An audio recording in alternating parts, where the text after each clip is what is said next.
শরীর আর সম্পত্তি নিয়ে কখনো অহংকার করতে নেই, কারণ অসুস্থতা আর দরিদ্রতা কাউকে বলে আসে না। বাইরের জগতে এখনই বেরিয়ে পড়ো এবং ভালোবাসো প্রত্যেকটি মানুষকে। তোমার উপস্থিতি যেন হাজারো মানব হৃদয়ে নতুন আলোর সঞ্চার জাগায়। আবেগ আর বিবেক দুটোই ভিন্ন জিনিস। আবেগ বেশিরভাগ ক্ষেত্রেই ক্ষতিকর, আর বিবেক মানুষকে ভালো মন্দ বাছাই করতে শেখায়। কিন্তু দুঃখজনক হলেও সত্য যে আমরা সবাই আবেগের কাছে বিবেককে হারাই, কিন্তু বিবেকের কাছে আবেগ হারাই না। জীবনটাকে কেঁদে ভাসিয়ে দেওয়ার চেয়ে হেসে উড়িয়ে দেওয়া অনেক বেশি ভালো। তাই আমাদের কাঁদলে চলবে না, জীবনটাকে উপভোগ করতে হবে হাসির মাধ্যমে।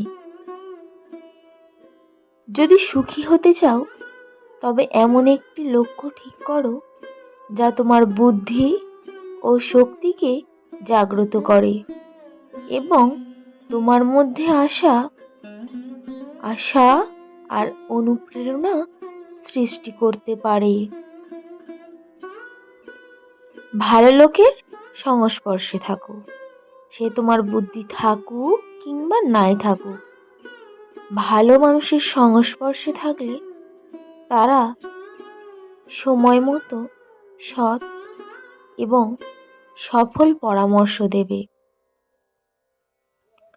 তোমার একটু অভিমানের জন্য যদি কারোর চোখে জল আসে, তবে মনে রেখো তার চেয়ে বেশি কেউ তোমাকে ভালোবাসে না।